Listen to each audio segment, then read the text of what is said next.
and welcome to the Europeans, your weekly dose of the European elixir. Oh, don't like the sound of that. That sounds like medicine. Well, yeah, an elixir is a medicine, but it's a medicine that's going to heal you and soothe you. And that's what we're going to do with this podcast, right? Okay, sure.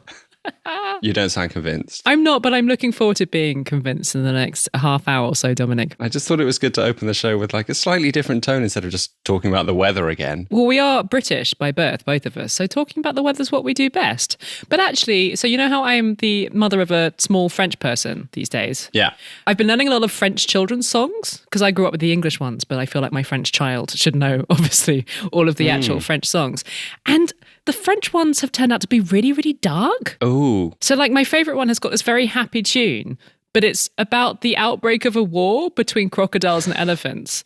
And so this crocodile is saying goodbye to his family because he has to go and fight and he might not see them again. It's very heart-wrenching. Oh, that's really sad. But it made me think about the English language kids' songs that I grew up with. And I realised that those are also quite dark. Well, exactly. Isn't like Ring a Ring a Roses about the plague? The plague, exactly. So I was wondering if this is a universal thing, like creepy children's songs.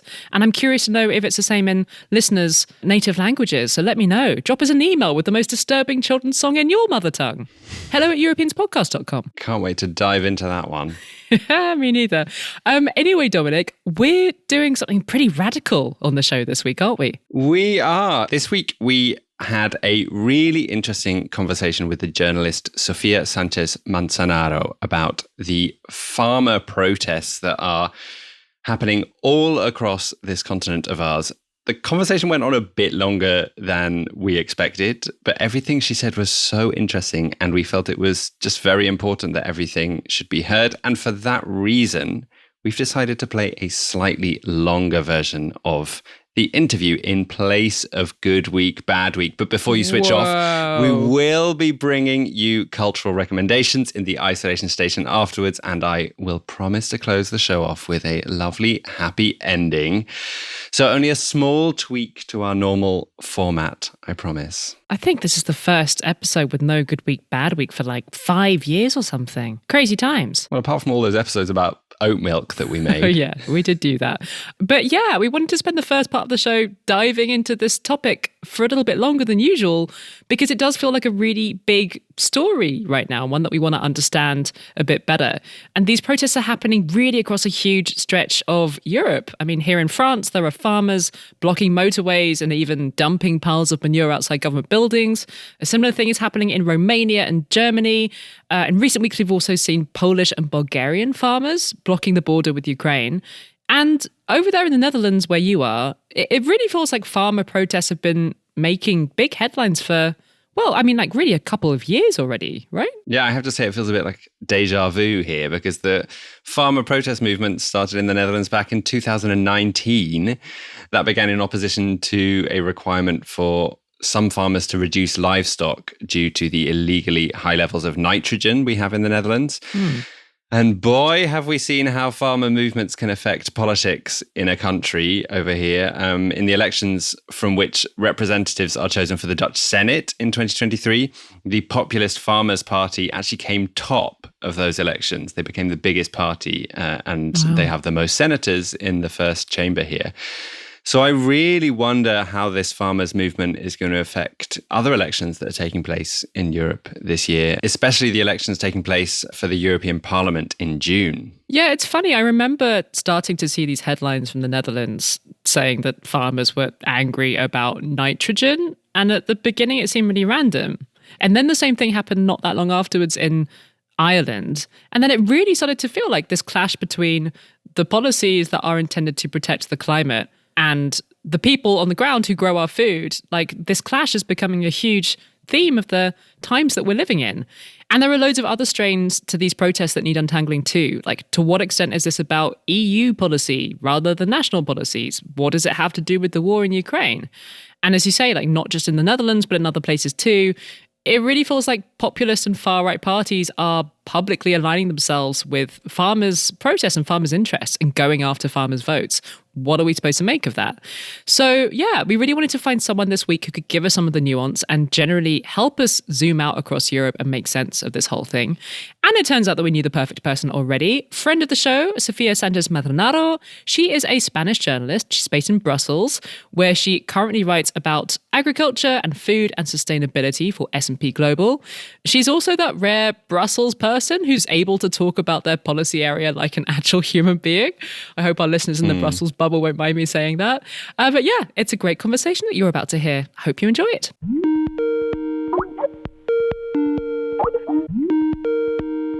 Hi, Sofía. Hello. Thanks for joining us today to talk about this huge wave of farmer protests that's spreading rapidly across Europe right now. Yeah, it really feels like it's everywhere right now. Yeah, definitely. I mean, it has been at the top of the agricultural news agenda here in Brussels this week. I bet.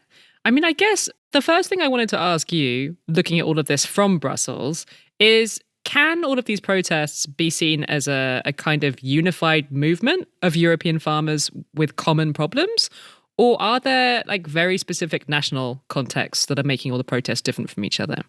I wouldn't go as far as unified because there are definitely national triggers to these protests, as in the case of Germany. The tax on agricultural diesel, a similar thing happened in France with agricultural fuels. Then Eastern European countries are facing issues related to Ukraine. But of course, there is a shared dissatisfaction among farmers that can be easily traced back to Brussels and the EU policies that are being discussed here when it comes to agriculture, but also trade and sustainability, which have a huge impact on this sector. We'll come back to that in a second, but I first wanted to ask you about Ukraine. Could you give us a bit of the context around how the war in Ukraine has been affecting farmers, particularly in Eastern Europe? Yeah, so basically, Ukraine, as we know, is a very important producer and exporter of agricultural products, particularly cereals and oilseeds. And when the war started, the traditional route for Ukraine to export these products, which is the Black Sea, was blocked. It meant that they needed to find an alternative route, and they set up the so-called solidarity lanes. So the solidarity lanes are basically the road, railway, and inland waterway connections between Ukraine and bordering member states to be able to continue exports of agricultural products. However, this meant that now all agricultural trade goes through member states, and it means Poland, Hungary, Bulgaria, etc., Romania are not very happy about this because they themselves, they are producers of grains and cereals. And Ukrainian grain is way cheaper, so it meant that there was a lot of speculation and it entered the market. They blamed this grain for depressing prices for farmers. The European Union tried to limit last May until September these imports. They limited during some months, but then they had to phase out their restrictions because it's really strange to impose trade restrictions on a country that you're supporting in a war. Yeah. So then this led to the member states, so Poland, Bulgaria, Hungary, Romania, etc., to impose their own restrictions on trade, which are illegal according to EU law. The problem of Ukrainian imports is also starting to impact other member states. For example, French producers and many other Western European producers of poultry meat and eggs are not happy that there are no limits to how much poultry and eggs can enter now the EU because the pre-war quotas have been suspended temporarily. So, yeah, it seems like this is spreading. I mean, all across Europe, when you listen to interviews with farmers, they really say that they're struggling to make ends meet, like pretty much everywhere. And yet when you look at the EU budget, like a huge amount of it is spent on agricultural subsidies, right? Like how is it possible that we're spending all of this money on farming and that the individual farmers are struggling so much? Well, yes, as you say, a huge chunk of the EU budget goes to the CAP, the Common Agricultural Policy, which rules farming in Europe. And it was a very important policy years ago. Years ago, it represented pretty much half of the budget of the EU. Now it's around 30%. However, there are a lot of inequalities in how this budget is distributed. It's a very complicated policy, and that's another complaint from farmers. It's very bureaucratic, but also it is based on area, the area of the farm. So bigger farms get more money, farms of crops, but also livestock. This definitely doesn't benefit small and medium-sized producers. We can see that a big part of CAP payments goes to very big farms. There have been efforts from the EU to make the CAP more fair in the last reform. I mean, they also have to pay high input costs, so basically very high energy costs because of the war in Ukraine again, very high fertilizer prices when the war in Ukraine started.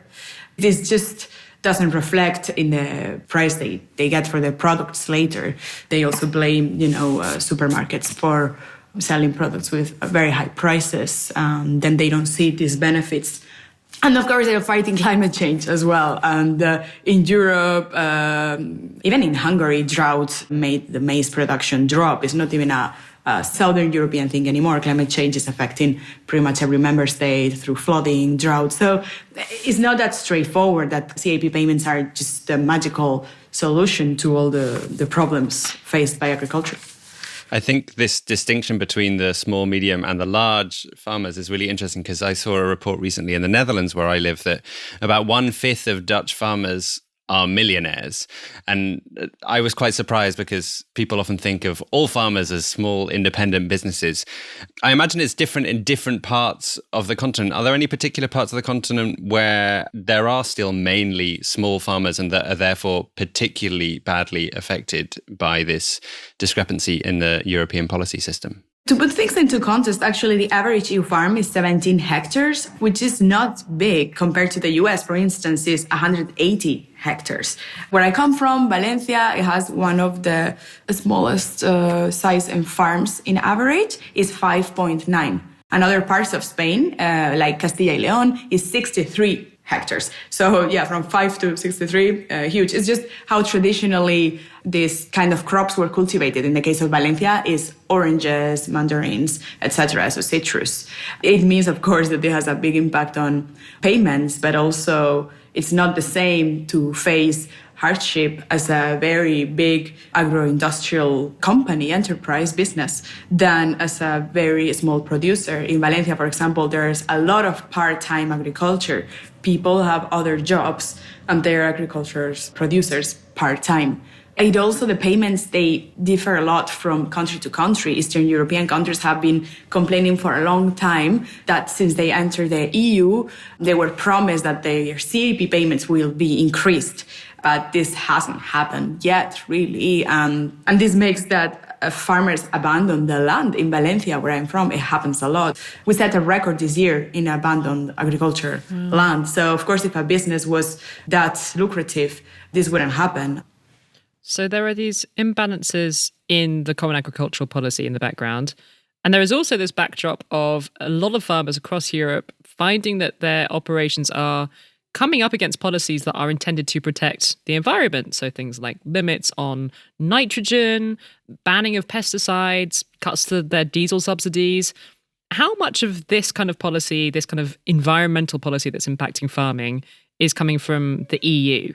So basically, the European Union launched the Green Deal, so this big plan to make the continent climate neutral. And inside of the Green Deal, it was the Farm to Fork strategy, which is basically the environmental plans, but for agriculture and food production.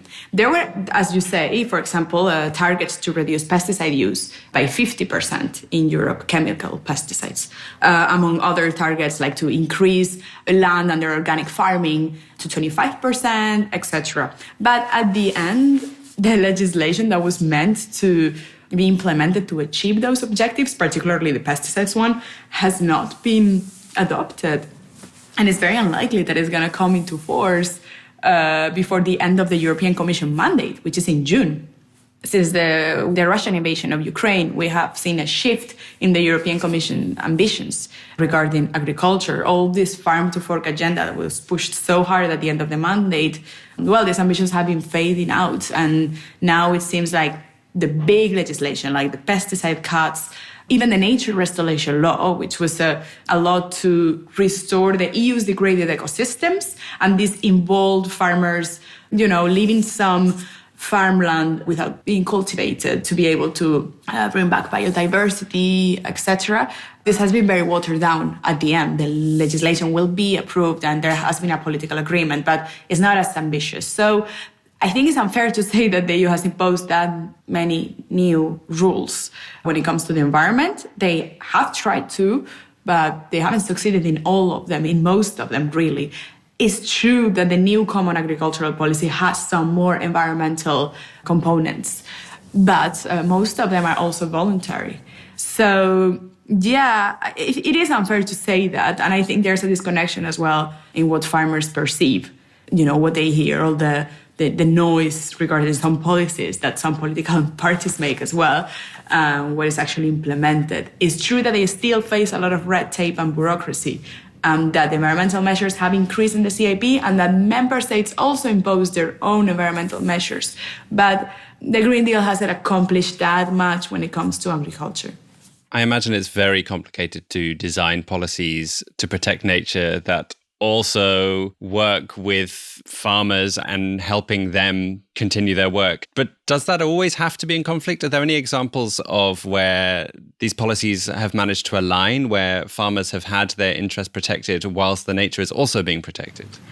Well, for instance, President von der Leyen says that this doesn't have to be the case. That's why she launched a strategic dialogue between agricultural stakeholders to try to depolarize this debate between green farming and traditional farming, which doesn't have to be the case. They are, as I say, the first affected by the climate crisis, by the biodiversity crisis. So it's in their big interest to preserve soil and land. And I am sure most farmers are aware of this, that they need to preserve the fertility of their soil for their own survival. I guess an example could be the important increase in organic farming in Europe. There is this 25% target that the European Union wants to achieve, to have 25% of farmland in Europe under organic farming, which means using no chemical pesticides, so products that are approved for organic production. This has been a success. It is increasing, and there are no policies in place that force farmers to do so, but most farmers are seeing a very interesting market niche to sell organic products. People are more and more aware of the damage that pesticides can cause to human health, and more pesticides are being banned. So I think organic farming is quite interesting. I mean, it's definitely a business model of its own, and organic farmers are also suffering from some of the problems that traditional farmers suffer from. They have also joined some protests in Germany, I believe. So it's not that they're necessarily all of them against environmental protection, but they definitely feel like they are not being valued for what they bring to society. That, I guess, is key. It's interesting you say that about farmers being the first people to notice environmental degradation and for it being really important for them, because it's surprised me to see how much the farmers' issue has been co-opted by far-right populists who are often or almost always people who deny that there needs to be any environmental regulation. Isn't there quite a serious potential downside for the farmers if they allow extremist far-right politicians to co-opt their cause?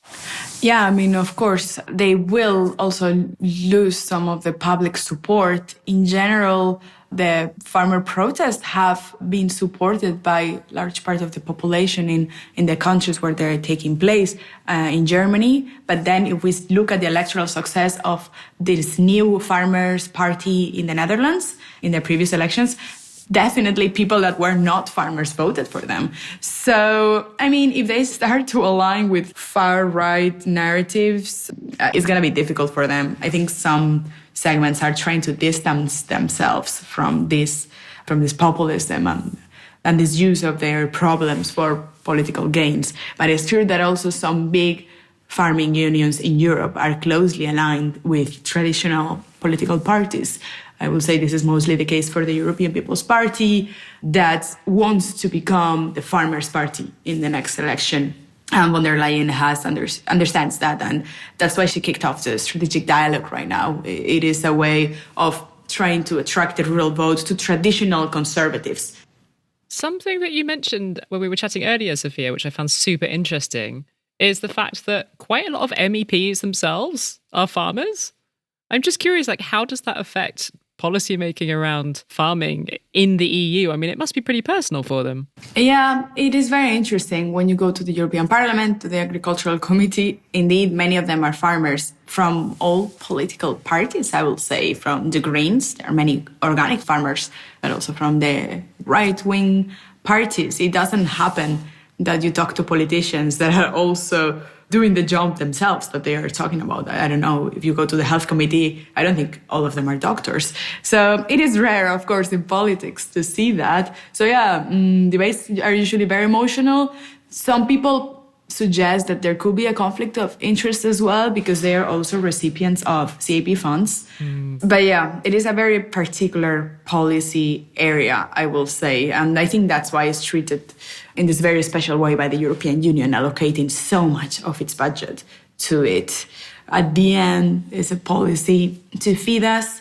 The European Union is also, the largest exporter of food in the world. So to maintain that very important production, subsidies and political will are necessary. The thing is, I think farmers are getting this contradicting message when they have told them all their lives that you need to produce, and use a lot of fertilizers and pesticides to do so, because after the wars in Europe, we needed to ensure self-sufficiency, but not anymore. We have enough food, and it's true, we export a lot, but they didn't understand how now to continue producing a lot without using that much pesticides and fertilizers, etc. So yeah, it's really conflicting. And for old farmers that have been doing this their whole life, probably doesn't make a lot of sense for them what's happening now. To round up, I wanted to ask you before you went, if there's one thing you could change about EU farming policy, what would it be? I think I will definitely align EU farming policy with EU environmental policy, and that when we draft a new common agricultural policy, we do it at the same time as we think about the EU's environmental ambitions, because it doesn't make sense to do these things separately. And again, it will lead to conflicting views on agriculture, and it's just not going to be good for the environment nor for farmers.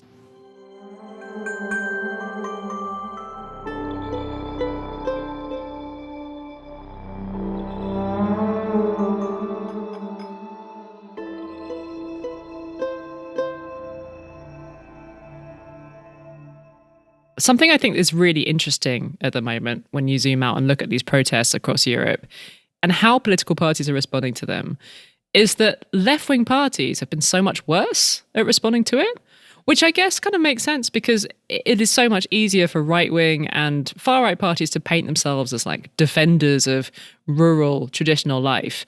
And also left-wing parties have obviously been a lot more vocal on the need for big policy changes to fight climate change.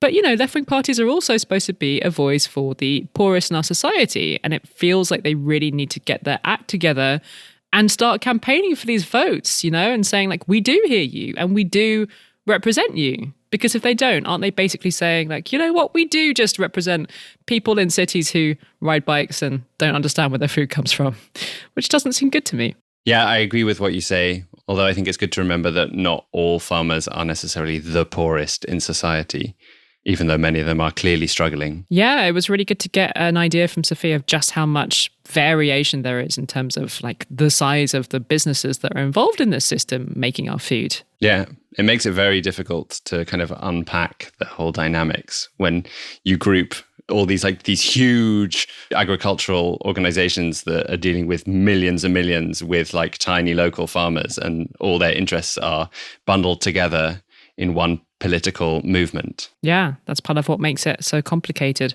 So we are very grateful to have had someone to help us decomplicate it a little bit this week. Thank you so much to Sophia for helping us dig into the farmers' protests.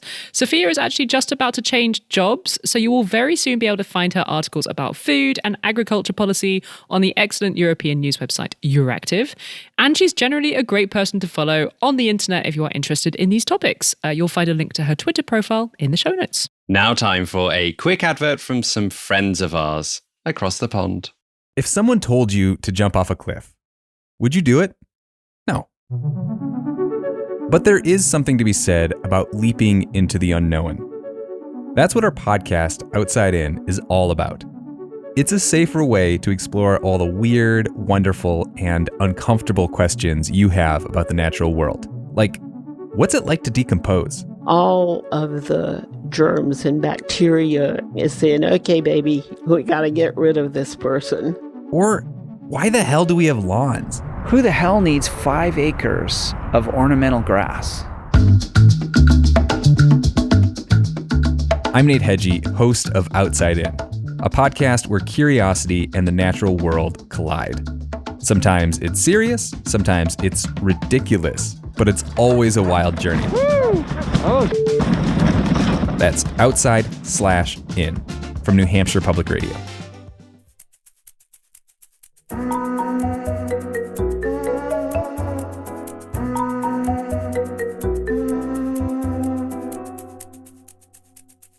We've been recording lots of these messages over the last couple of weeks for the very generous supporters of this podcast in the $5 a month category.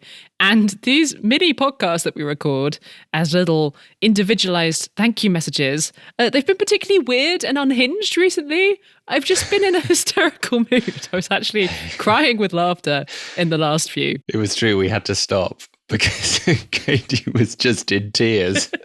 So if you would like the chance to potentially hear me losing it completely, you might like to sign up for the $5 a month tier of our Patreon page. But really, we are super grateful for any amounts, big and small, that you can spare to keep this little podcast of ours running. We are a proudly independent operation. There is no big media outlet paying our salaries.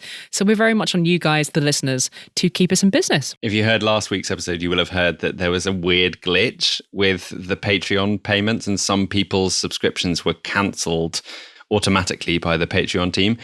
We were quite worried about this, but we've been very touched to see how many of you have gone out of the way to restart your subscription. And just to be clear, it only happened to a portion of our supporters. So if you didn't receive an email from Patreon saying your support was cancelled, all should be well. Yay. Huge thanks go to our latest supporters, Bryce, Andrea, Eloise, Tomer, Rowena, Gregory, Thomas, Damien, Grieg, Helen, Fonts, and huge thanks also go to Karen, Nuno, and Liam for increasing their donations. Thank you all so much. Head to patreon.com/Europeans podcast if you have anything from €2 in whatever currency to help us out each month.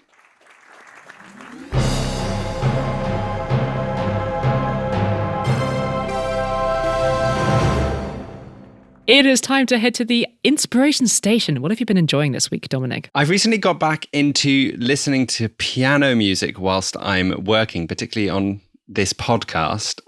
And I've been really enjoying the music of the Polish 19th century composer Frédéric Chopin. That guy. I went through a phase of going to sleep with his nocturnes playing on a cassette tape player when I was a child. So I find them really soothing. And now I think about it, maybe it's a really bad idea to be working to the same music that I used to go to sleep to. But I actually think it's more appropriate as podcast working background music because it's got some really nice soft parts, but then sudden dramatic moments, which I do remember waking me up when I was a child. Anyway, I'm listening to the same recording I listened to as a child. It's all played by this Turkish pianist called İdil Biret. It's luscious, romantic music. I recommend it even if you don't think you like classical music. Give it a try. Lovely. It's funny how nostalgic the stuff that we listened to as kids to go to sleep is. One of my students was telling me that her parents are metalheads. Oh, yeah. So she just goes to sleep like listening to full-on death metal. She finds it super soothing. That's intense. Powerful associations. I guess it's not so far away from the white noise that almost every baby I know goes to sleep to these days. Yeah, babies love the white noise. Sorry, metalheads. I should not be comparing metal to white noise, should I? Not noise, it's music. Probably just lost a big chunk of our listenership. What have you been enjoying, Katy? Well, I've got another Polish recommendation for you along with Chopin. I am stealing my recommendation again this week, this time from producer Katz, and it is a podcast interview with the celebrated Polish novelist Olga Tokarczuk. We've definitely recommended at least one of her novels before, but this is an interview with the novelist herself. It is on the Paris Review podcast, And Katz says it is a lovely conversation about how we relate to other species and about Olga's feeling uncomfortable with the patriarchy and finding alternatives in feminism. It's also an interview that has a really strong sense of place. It's set where she lives.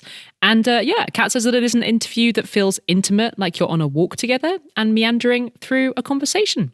Lovely recommendation. Thanks, Katz. Sounds lovely. I'm going to listen. You will find a link to that conversation with Olga Tokarczuk and a Spotify link to that old Chopin in the show notes. Lots of things to put in your ear after you finish with this podcast. Just one of your ears. In your ear.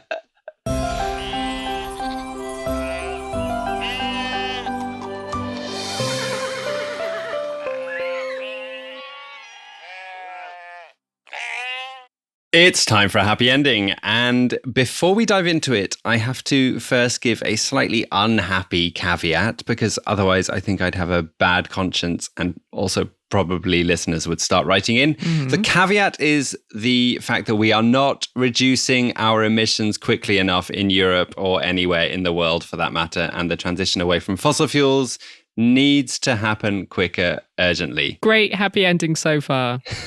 That said, there is happy news in this area. According to a report from the Centre for Research on Energy and Clean Air, the EU's fossil fuel CO2 emissions fell in 2023 to their lowest level in 60 years. Yes, 60 years. Between 2022 and 2023, we saw an 8% drop in these CO2 emissions from fossil fuels, the steepest year-on-year drop on record in these emissions, apart from the 2020 drop, which was due to some situations that I think people probably remember. Oh yeah, those ones. The analysts behind this study point out that this drop in emissions has happened despite growing economies, further proof that we do not need those fossil fuels to thrive. Not that we necessarily need growth either. Ooh. Controversial. More on that in a future episode, maybe? Maybe. Why was 2023 such a good year for dropping emissions? Did something in particular happen? Well, part of it was just favourable weather. Oh. So, yeah, we can be happy about that, but we can't really pat ourselves on the back about that. The thing we can pat ourselves on the back for is that more than half of the drop in emissions were due to cleaner electricity production. That's thanks to the continuous rise of wind and solar capacity, as well as a rebound in hydropower and nuclear. So, yay, some things are getting better. Remember the caveats from the beginning, but be happy for a bit, please. Do you know what? I think this is a good happy ending. There is so much climate doom and gloom. And after last week's recycling interview, some people said, but how do we fix it? We need more focus on how we fix things and also what is improving. So I'm glad to have this little dose of optimism, Dominic. Happy to serve it to you. Next week, we are heading in the opposite direction from this week. We're heading into the cities of Europe to talk about the disgusting state of the air that we are breathing in cities like this one, Paris. And your one, Amsterdam. How can we fix this disgusting air? Join us next week when we'll be trying to figure that out. In the meantime, can I please request that people come and hang out with me on the newish social media platform Threads? Yeah, I'm not going to, but sure. Why not? I don't need any more social media in my life. But this feels like the one that could actually replace Twitter, but it's not happening yet. I had lunch with a friend this weekend who was describing what it's like to be the first person arriving at the gay club at 10 p.m. And that is how I feel right now. I am standing awkwardly in the corner of Threads, holding my drink. And it does feel like the party will get going eventually, but it's not quite happening yet. There's not quite enough people there to call it a party. I've been that person many times, by the way. It's partly because I always get tired. So, I'm just not designed to be someone who starts the party at midnight and then carries on dancing until 5. I want to go to be in bed by 1 at the latest. Well, apply that to Threads, please. Come and join me with their @Europeans podcast. We're also on Instagram under the same handle, and we're still sort of desperately hanging on Twitter. If you're also there, we're there @Europeans pod. This week's episode was produced by Katz, Laszlo and Katy Lee and mixed and mastered by Wojciech Oleksiak. Thank you all for doing all that wonderful work. I appreciate you all a lot. We appreciate you too, Dominic. Have a good week, everyone. Hasta pronto.